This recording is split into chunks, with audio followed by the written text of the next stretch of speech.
Okay, here we are at the bottom of page 1 of the notes for 9.1. And I got a little excited in the previous video and I just kept going down the page and forgot to adjust the camera. So we'll talk through these ones that we've already done here and then we'll pick back up at number 14. So in number 2, we're evaluating each expression or state the expression is not a real number. So you've got 16 underneath the radicand in all 3 of these. The difference is, so the first one is positive out front, the second one is a negative out front, third one, the negative is on the inside. So what we're looking for when we're trying to find the square root, because it's undoing x squared, we're looking for something times itself that has to exactly match to give you that radicand, that number underneath, the 16. In this case, it would be 4 times 4 equals 16. And that's known as the principal square root, again, because you've got nothing out front, it's considered the positive or the principal square root. When the negative's out front, remember that we're thinking about that as negative 1 times radical 16. And then we're just really finding the root of 16 again, which we know to be 4. We just did that. So we're doing negative 1 times 4, and that equals negative 4. Again, that negative 1 comes from that negative out front and just multiplies all the way through. The negative out front means we're finding the negative square root of something. Finally, when you put the negative on the inside, again, based on the definition of root, in this case a square root, we're looking for 2 things exactly matching each other that would multiply together to give us negative 16. And you can't do it because positive 4 times positive 4 gives you a positive 16. Negative 4 times negative 4 gives you a positive 16. So there's nothing that would exactly match that you could multiply together and get a negative value. So it's not a real number.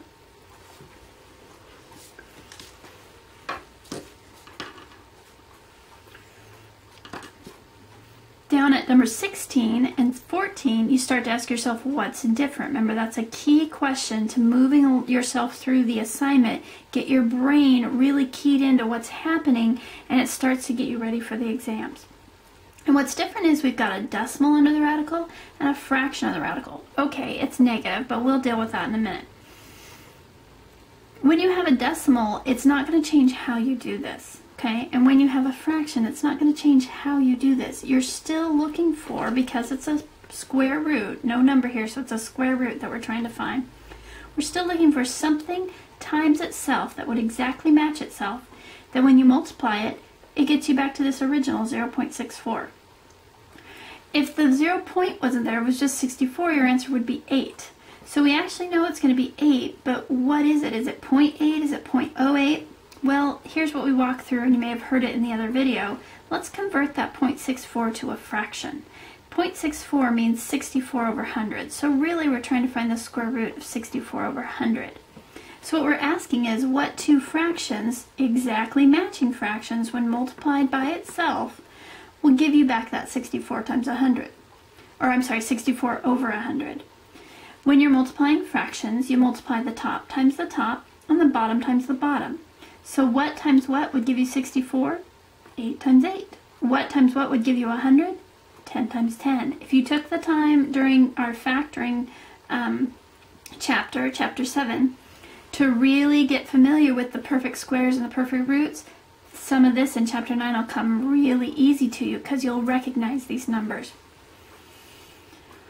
So then you say, well, 8/10, what is that as a decimal? Well, that's 0.8. So that answers the question. We knew it was 8 times 8 would give us 64, but where does the decimal go? Well, it goes right here, 0.8. If you wanted to check that using multiplication, 0.8 times 0.8, old school here, 8 times 8 would give you the 64, and then we'd have 1, 2 spaces to represent with the decimals. We'd move it over twice. Our answer would be 0.64.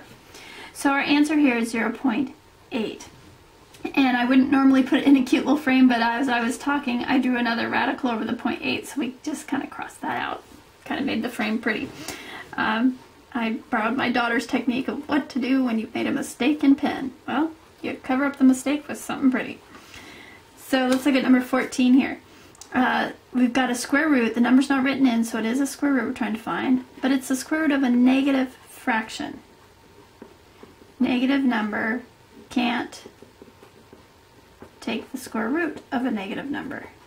At least in this case, because we are staying in the real numbers here. So our answer is this is not a real number. So this is very similar to number 6, simply because you've got a negative underneath a square root. Okay. When we get further along and we're looking at odd roots, then it'll be okay, and we'll talk about why that is. But for now, square root's not a real number. So take a moment to copy what you've seen here, talk it out with somebody, make sure you note questions that you can bring to class. That's what class time is ideally for, so just answer all your questions, talk it through again, get things kind of worked out in your head. And then try number 12. Very similar to 14. What's different about it? Give yourself some time to work that through, pause the video, and come back when you're ready to check your answer.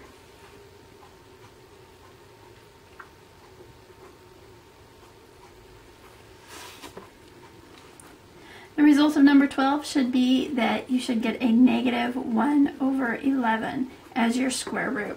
And I'd be happy to go over that one if you have questions on how to do it in class. Let's move on to page 2.